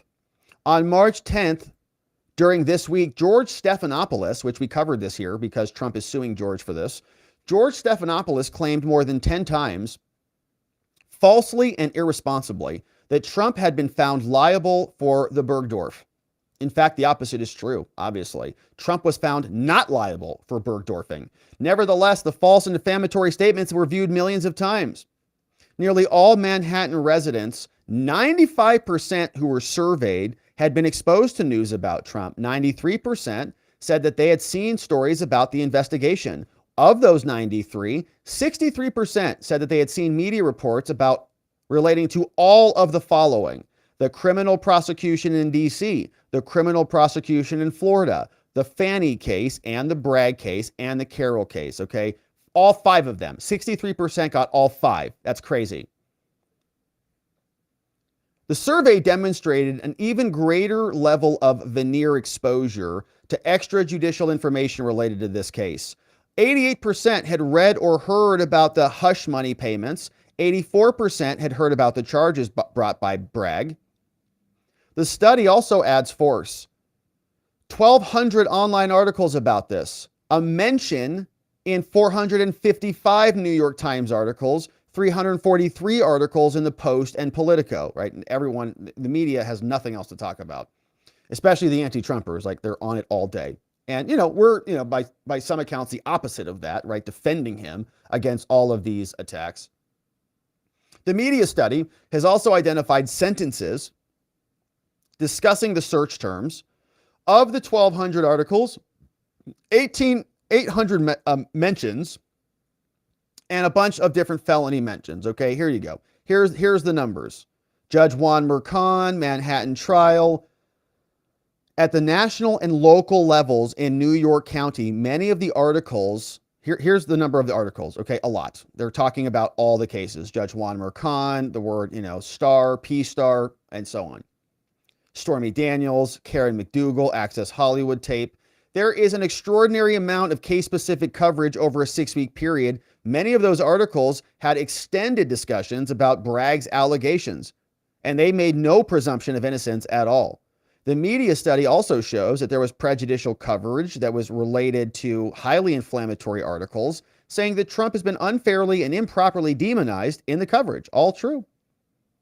Now, the articles identified in the study said that there were 548 mentions about J6, other mentions about insurrection, tons of mentions about Capitol riot, all the stuff. And prejudicial coverage is extremely problematic. So the other cases are spilling over into this case, right? The J6 case, the Florida case. And Trump can't get a fair trial until all this calms down. Especially the E. Jean Carroll case, right? That's a really spicy one. People keep hearing the word grape. They keep hearing the word assault, grab him by the purse, all that stuff. I go, wow, the graper is here? The Mr. Bergdorf is back here again? So in addition to the foregoing, the biased coverage presents against Trump in another way. The media study discusses juror anonymity. And so basically they say the data reflects a bombardment of the community with pre-trial publicity that results in prejudicial effect in this veneer.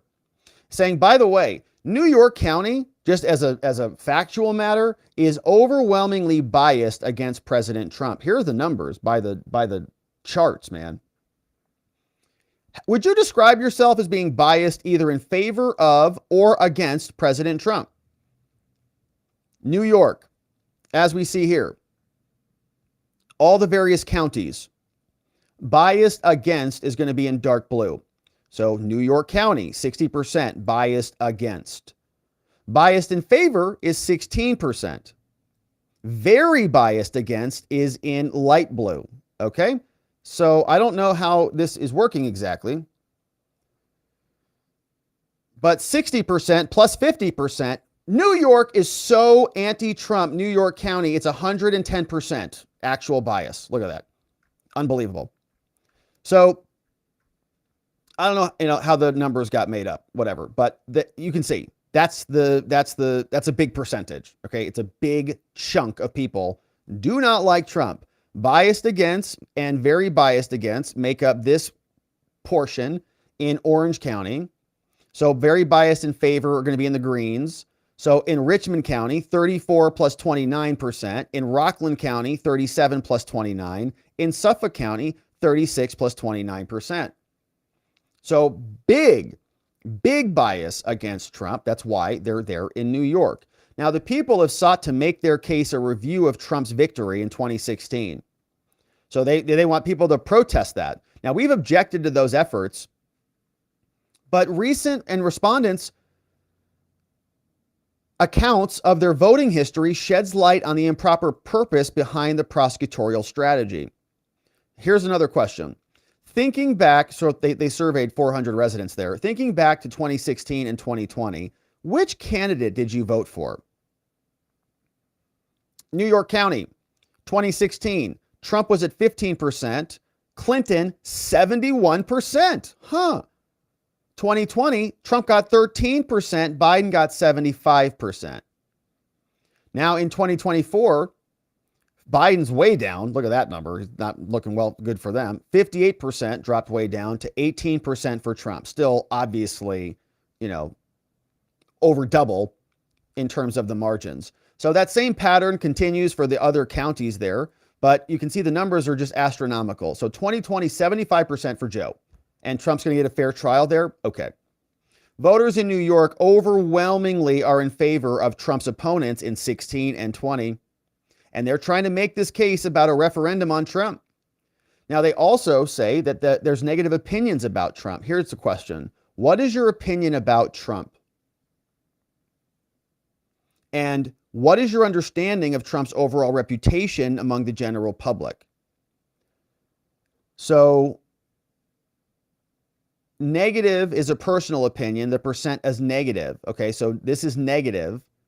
And this is a general public opinion. So what is your opinion and what is your understanding of the public's opinion? Okay, so two interesting questions. So your opinion, and they're pretty clear, right? They actually match up kind of simultaneously. Isn't that interesting? So people will say, well, I think Trump is very negative, right? Very negative, 77%. What's the public? Well, in New York, they're probably not as negative as I am. So, maybe 69%, right? It's close, but not quite.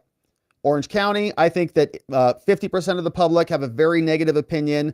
Of the general public, I'd say 46%, say that. So whatever the numbers are, you can see big numbers. Now, herd mentality, mob mentality is a psychological phenomenon that impacts people. And so when a bunch of people are following the herd, they're also going to follow the herd. And so negative opinions about Trump, as well as other people's beliefs, are the basis for supporting adjournment. Here's another question.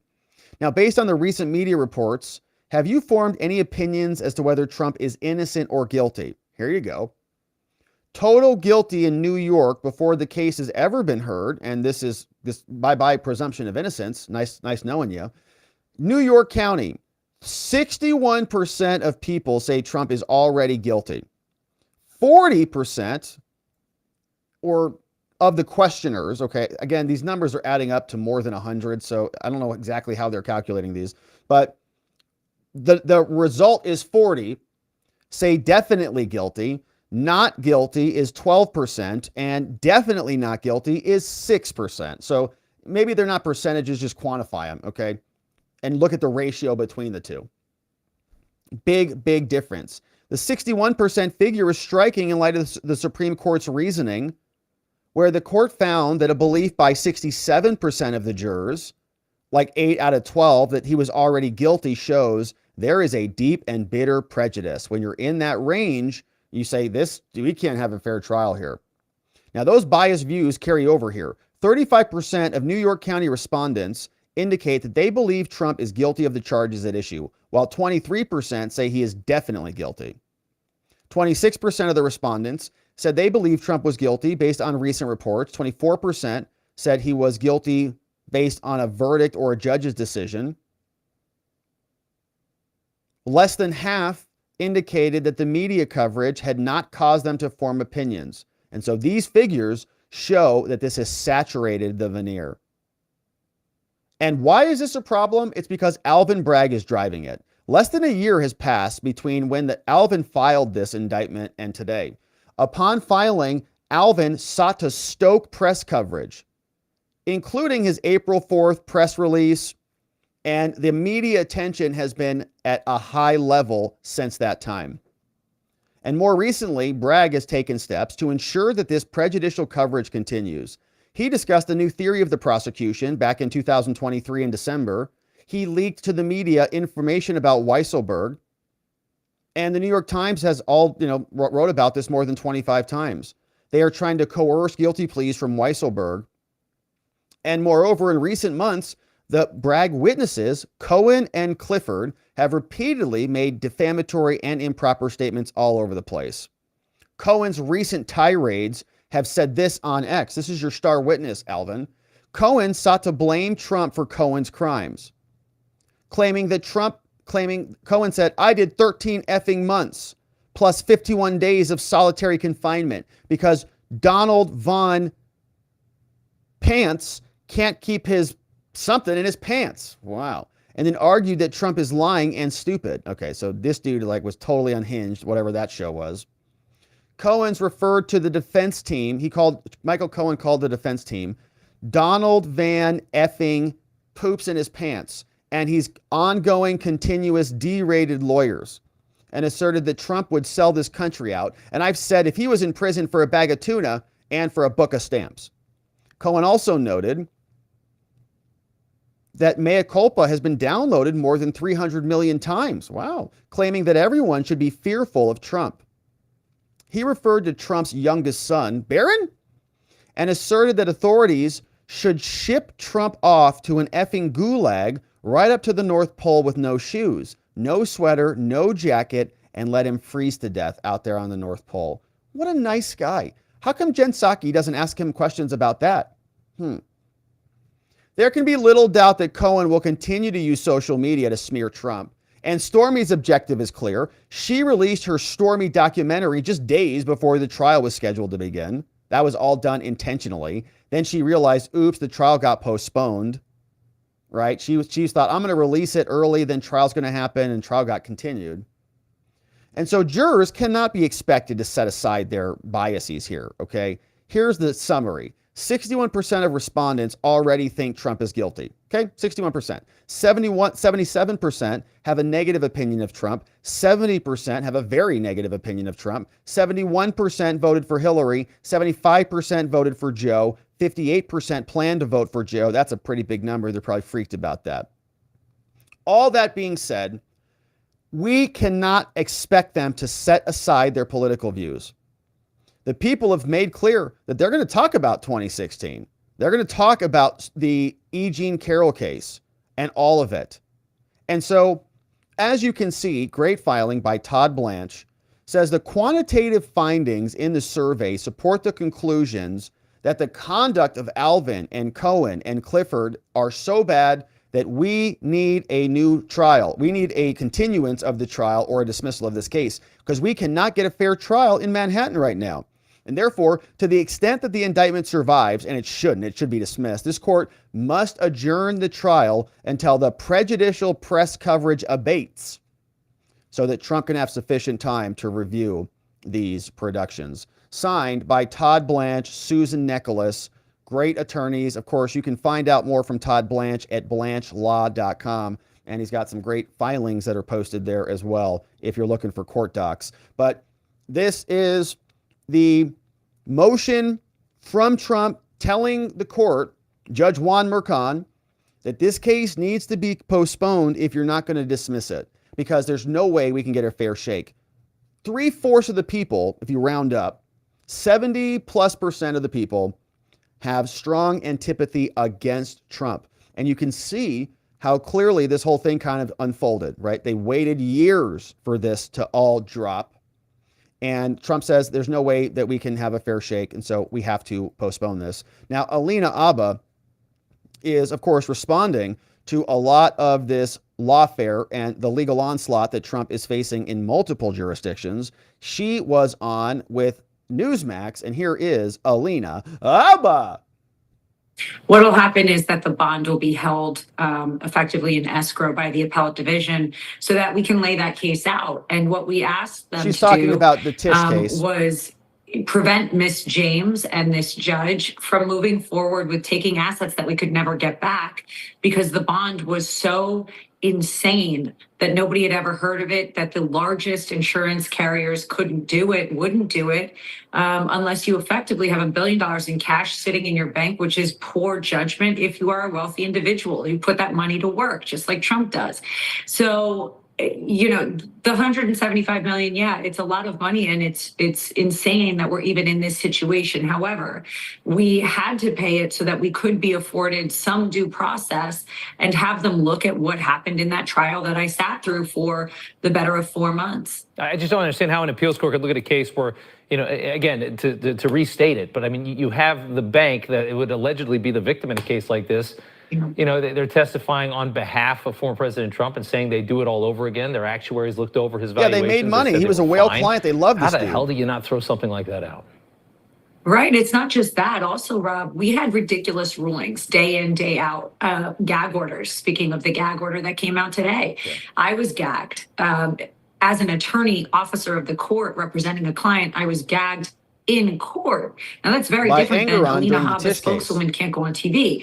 I was not only not allowed to go on TV, I couldn't speak in court and put things on a record so that I had a record for appeal on certain issues that we felt were very important. So I think cases like this, where, you know, for lack of a better word, the Trump derangement takes over and their judgment as attorneys and judges fails them. They are easier to win on an appeal than others, but it does take those judges to take off any political animus or bias and apply rule of law and the law to fact. And if they do so, Rob, I really do believe we will get this reversed. That one's ridiculous. Colangelo, Jay, and because we know that him and Merrick Garland are boys. They send up this guy to work on these state cases that aren't directly connected to the DOJ. So now everything is kind of under the DOJ's purview in one way or another. They have their people controlling these outside cases, and you know that Merrick Garland is, you know, the puppet master moving all of them around. This is filthy dirty, and nobody is watching, and nobody has a problem with this. As I call him in the White House.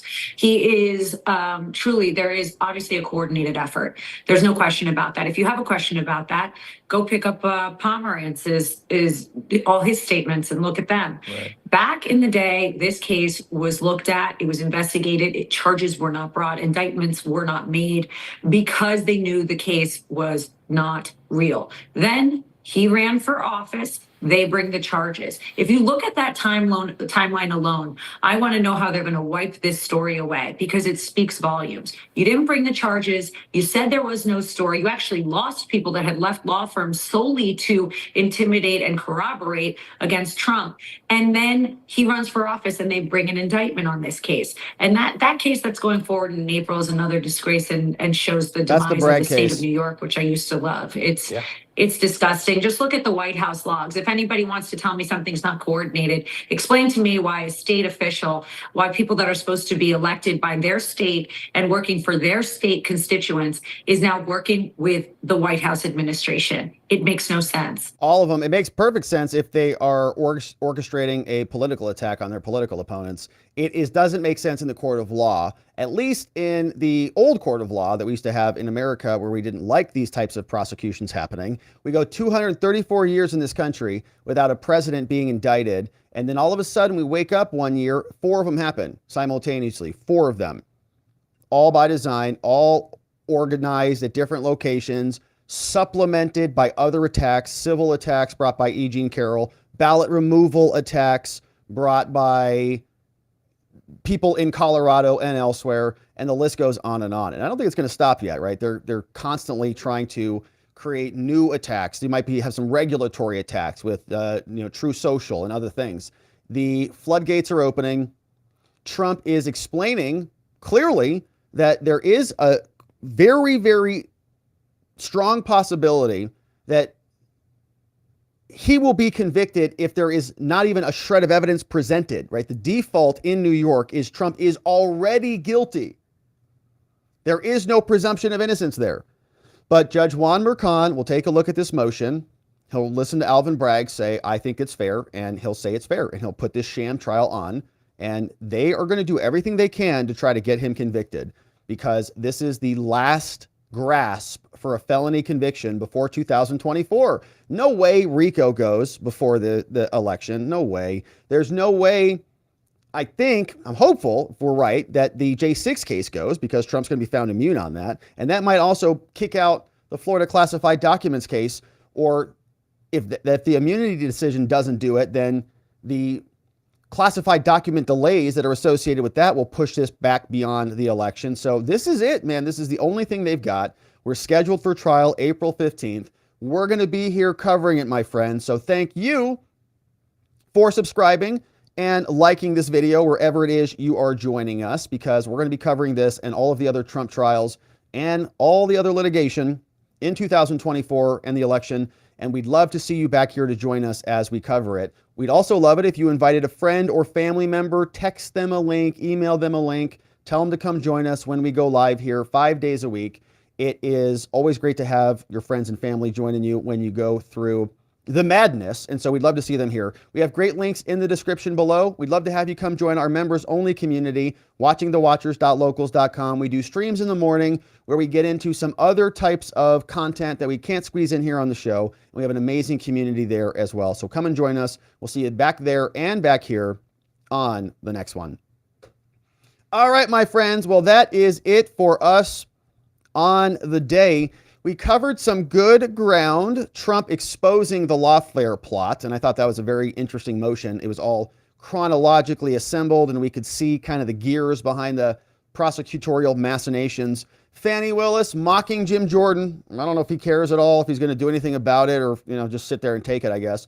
And Fani hit with a new appeal over Harrison Floyd, over her illegal jurisdiction on the case. And of course, now, my friends, we're going to hear from you. And I forgot to mention at the top of the show that we now have our shopping tab that has been activated on YouTube. And so this is a Travis Matthews shirt that I got from Nordstrom's, and you can grab your own gear from Nordstrom's, your own shirts, if you're a man who wants a polo shirt. But if you follow our link, you can load up your cart with anything that you want, men's clothes, women's clothes, whatever. It is now a feature of YouTube, and so you can support the show that way. Grab some new gear and look good while you're watching the show by clicking the shopping tab on YouTube. All right, now we're going over to watchingthewatchers.locals.com. As soon as we're done here, we'd love to have you come join us for our members only after party. And we're grateful for all of our supporters, membos. Couldn't do this without you, so thank you so much. Who is here on the day with some donos in the house? What's up, Jerry? Jerry M. coming aboard as our newest membo on YouTube. Welcome aboard, Jerry. Thanks for joining. We got Sandra M. is here, bringing in 5 new membos. What's up, Sandra? Guess who's coming in courtesy of Sandra? Donna N., David M., S. Stan H., Ray M., and Kathy N., all in the house courtesy of Sandra. Sandra, so nice of you. Thanks for bringing in the membos. Nancy S. is here. Nancy S. is our newest supporter. Welcome aboard, Nancy S. Thank you for joining. Hey, Stephanie. What's up, Stephanie? Been a membo for 1 month. First month's the hardest. It gets easier from there. Says, love your show, Rob. And thank you, Stephanie. Love you being a membo. Thanks for that. We got King Ginger says, nugatory of no value or importance. Nugatory. I kind of like nuggatory. I don't know why. I just kind of like it. It sounds better. Conservative Mama. What's up, Conservative Mama? Welcome aboard. Great to have you. And hey, Conservative Mama is bringing in 5 new membos. Conservative Mama in the house. Bringing in David S. Patricia is here. Colette D. Holly K. And Judy O. All gifted membos, courtesy of Conservative Mama in the house. Nice to have you. We got Sarah E.R. says Subpart 1, State Election Board, S212331 is duties. So Harrison Floyd was pointing to that, saying that defines who has jurisdiction, and that Fani was outside of that, right? It's their duties, not Fani's, so you do not have concurrent jurisdiction. Yeah, I like it. William C. What's up, William? William's our newest supporter over on the tubes. Welcome aboard, William. Glad to have you as a membo. We'll see you tomorrow on our members-only morning stream. Milo Phone Bill says South Carolina fines $1.8 billion. Where did it come from? Like the land of lost socks, nobody knows. Well, you know, we print all of our money out of thin air. I don't know where it comes from. Does anyone? They just make it up. I don't think that's just out of thin air.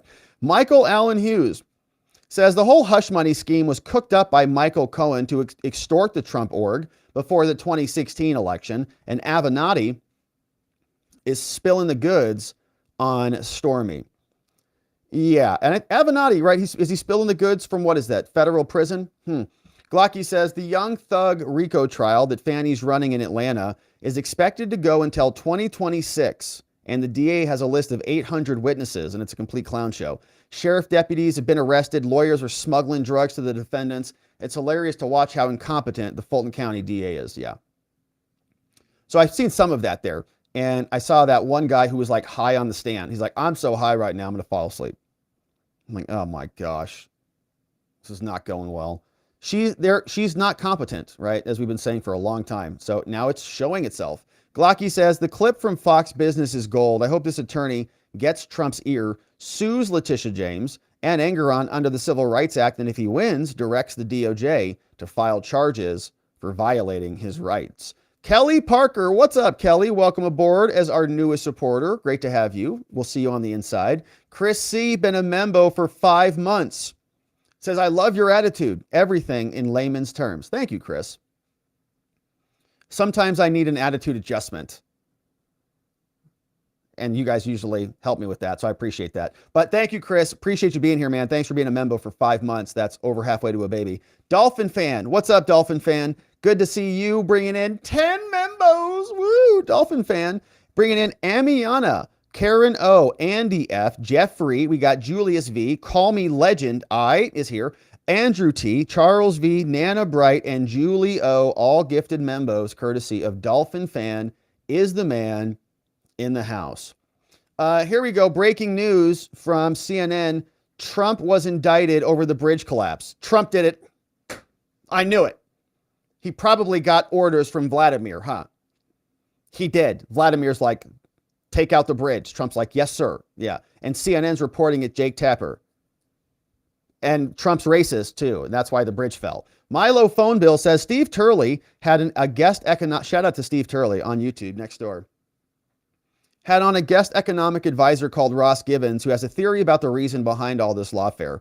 Buying votes with a slush fund so that Dems get the union vote.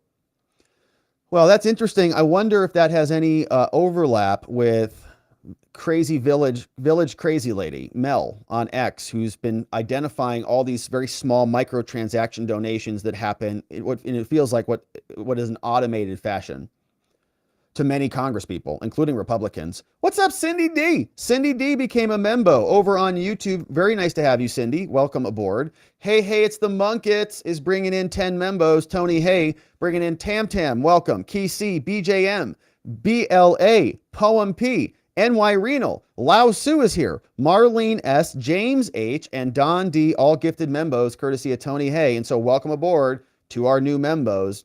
Glad to have you there. Hey, Glocky is reminding us, don't forget to pay your taxes by April 15th. 21 million illegal aliens are depending on you. And they need to get their debit cards in New York so that they can go spend some money.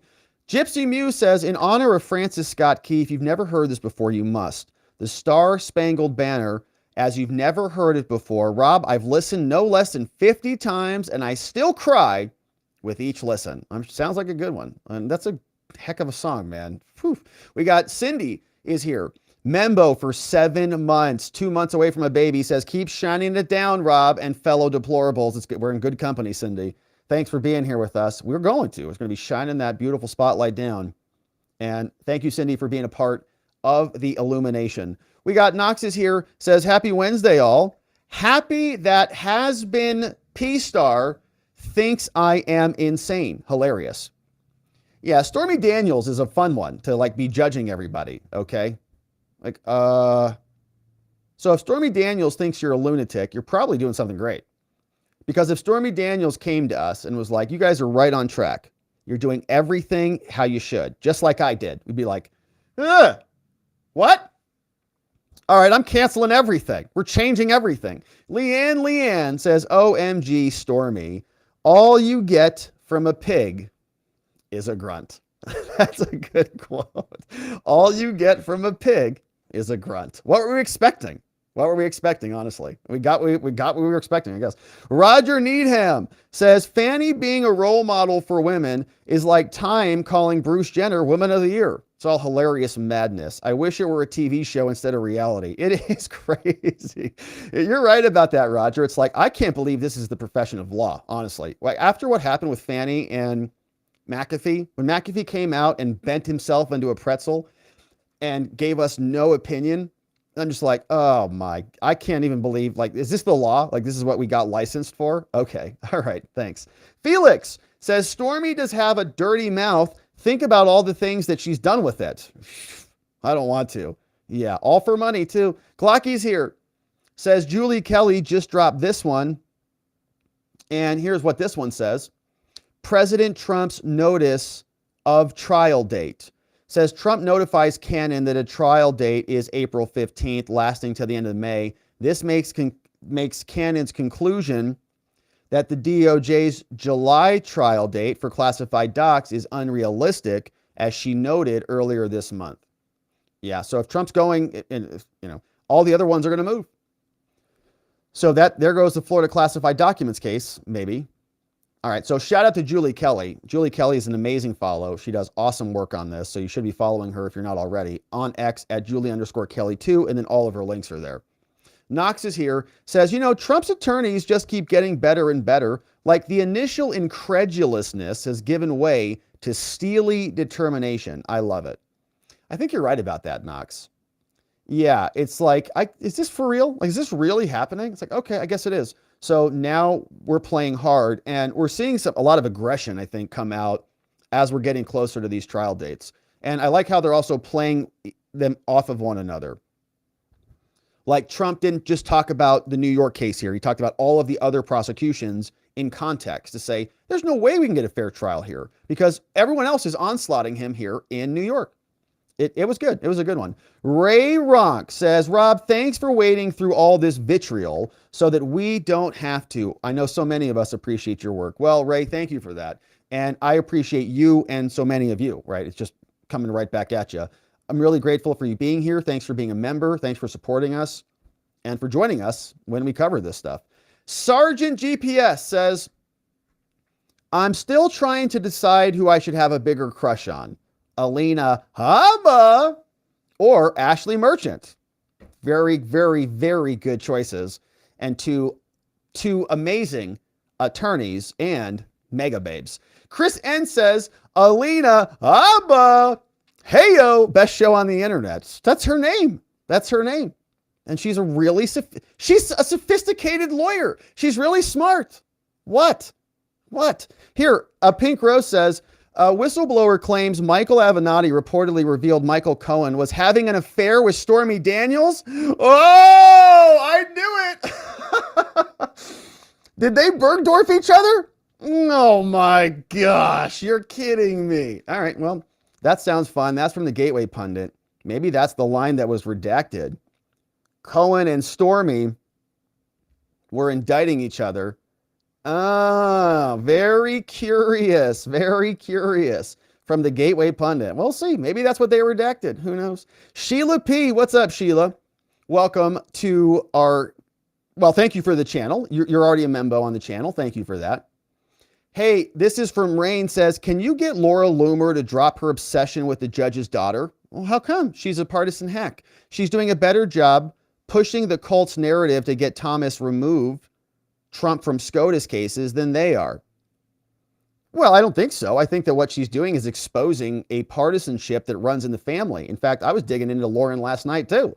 I was doing some research on her and I found out that she was on an interesting podcast that I have an interesting clip from.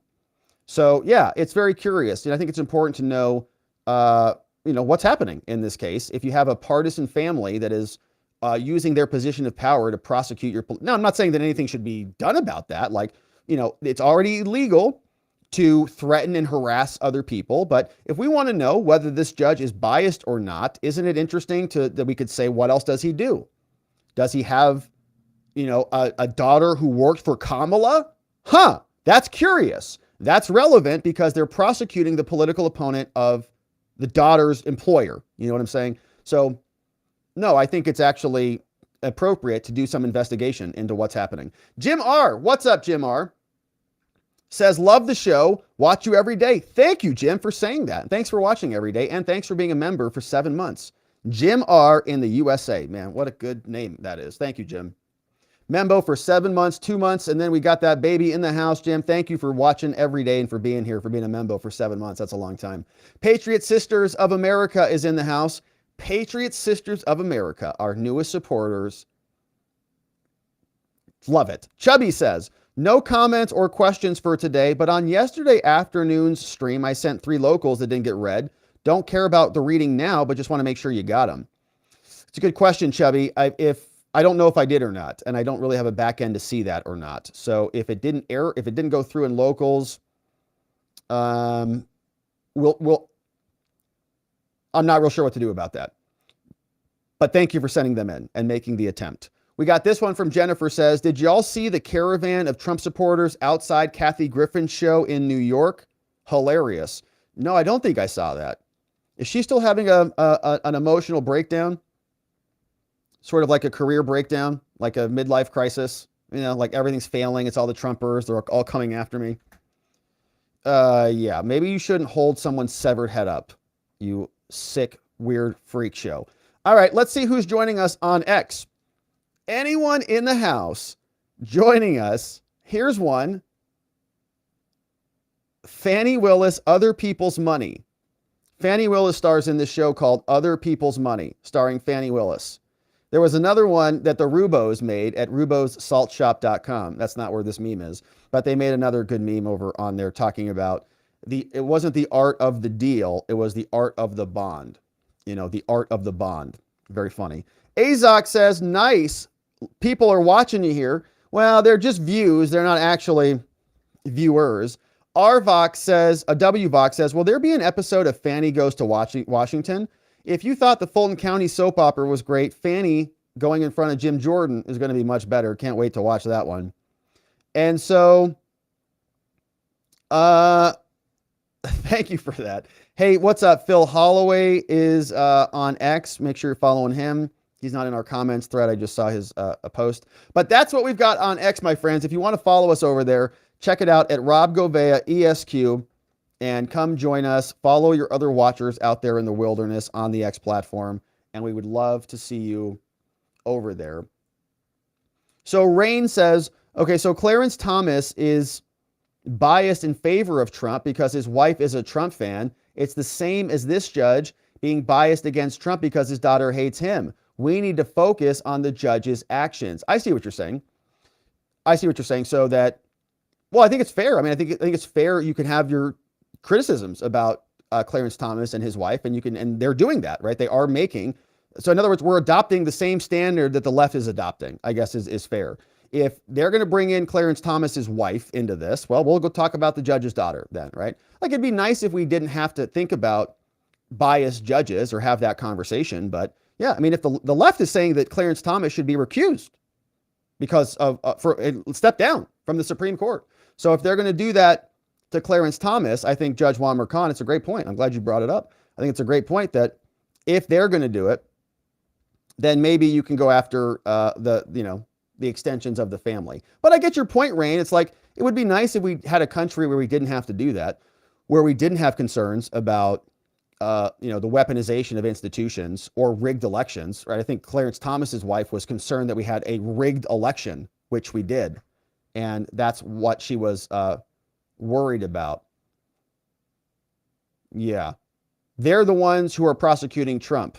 Trump is innocent, just sitting here, not doing anything. So they're bringing the claims, and so they should bear the burden of legitimacy and credibility, not the other way around. But I get your point. It's a good point. Thank you, Rain, for commenting on it and bringing that up. Okay, my friends. So before we wrap it up on the day, We want to say thank you to our mods and our meme smiths, including Vienticus Prime in the house, who was clipping away for us. Thank you, V. We got K Bean in the house. Of course, we've got Just Cause, Playing Hooky, Ronnie Cole, our friend Zulu, Beyond Geo, Zach Nichols, John Allen, Janek, Dog Digger, and Donut Mind Me, helping mod the fort down for us here on the tubes. Sleepy Dog Lee, Nathan NA10, and Geegum Geegum as our meme smiths. And of course, my friends, don't forget to check out some of our links. We've got watchingthewatchers.locals.com, robertgovea.com. Sign up for our newsletter over there. Invite your whole family to it. And check out watcherlodge.com for our events. And Rain is here, says, making it an even 25 for getting to my clarification. Thank you, Rain, for saying that. Yeah, thank you for saying that, Rain. Yes, it's my pleasure. Good questions. That's from Lori Rogers.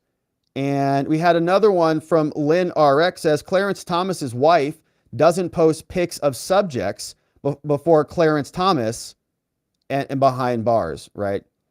Yeah, and I think I'm not as familiar with all the left's allegations against the judge's wife. Like, I'm okay with family members having political opinions, but it crosses the line of, I think, vindictiveness and personal bias when you have a targeted, like, what were the claims with Clarence Thomas's wife, right? That she thought the election was rigged. That's it. Does she say that Joe Biden should be in prison and that Clarence Thomas should use his position of power to put people in prison or something like that? Or is she just concerned about a rigged election, which I thought is what the crux of that was. But I'll confess, I'm not as invested in their demented interpretations on that one. Here's from Lynx. Thank you, Lynx. Yeah, it says Clarence Thomas's wife doesn't post pics of subjects who are before Clarence behind bars, right? Clarence Thomas is not sitting in judgment of people that his wife is commenting on, like Judge Juan Merchan is sitting in judgment of Lauren Merchan, who's commented about the judge, right? So I think it's a little bit different, but I understand your point. Like, it'd be nice if we didn't have, I really would love to not have a weaponized judicial system. In fact, I think it's necessary to freedom. The fact that we have a weaponized institution of the law is going to be a big problem for all of us. And it's not going to work out well, which is why we obviously are here every day screaming about it from the rooftops. But okay, great questions, my friends. And thank you, Lynx, for that. Thanks for the clarification and for providing the feedback on it. And so that, my friends, is it for us on the day. We are going to leave it there and head on over to watchingthewatchers.locals.com for our members only after party. And we'd love to see you there. But if not, we're going to be back here tomorrow. Oh, and by the way, tomorrow's going to be an early show. Should have mentioned this at the start. So tomorrow, Scott McAfee, the so-called judge out of Georgia, is going to be having a motions hearing starting at 10 a.m. Eastern time, and we're going to cover that live. So for our Pacific Coast friends, it's going to be a little bit early at 7 a.m. Pacific Coast, 10 a.m. East Coast time. We're going to be here. We're going to be live. There are 3 different motions that they're breaking down, and so that will be the show for the day. And then for membos, I've got an event the rest of the day. So for membos, we'll do a debrief after my event later on in the day. So everything's going to be reversed tomorrow. So early show tomorrow. If you want to catch some of the Fani stuff, come and join us. We'll see what's happening and be back here to get into it. And so that is going to be it for us on the day, my friends. We are going to leave it there, but we are coming back here tomorrow to get into it all again, bright and early in the morning. Troy says, Rob, why do you keep playing with your ear? It's my earpiece. It kind of falls out because I move all over the place and it like gets caught. So I just tuck it back in there. I know it's kind of annoying. I try not to do it so much, but I can't help it. I like it tucked in there and I'm all flailing around all over the place. So it comes out. You know, there are those other, like the talking head videos, which is a head like on camera talking head videos. They just sit here like this. They don't move. And they just talk like this, very stern and stable. The whole monologue, right? You watch it on TV, the whole monologue's just like this. That's not how we do things here. Running all over the place, Yeah. Yeah, that's how it works. Anyways, so that's going to be it for us on the day, my friends. We are coming back tomorrow to get into it again, and we need to see you right back here so that together, with your help, we can shine that big, beautiful spotlight of accountability down upon our system with the hope of finding justice. Make it a beautiful night, my friends. And we need transparency. We'll see you right back here in the morning to get into it again. Make it a great night. We'll see you back here soon. Bye-bye.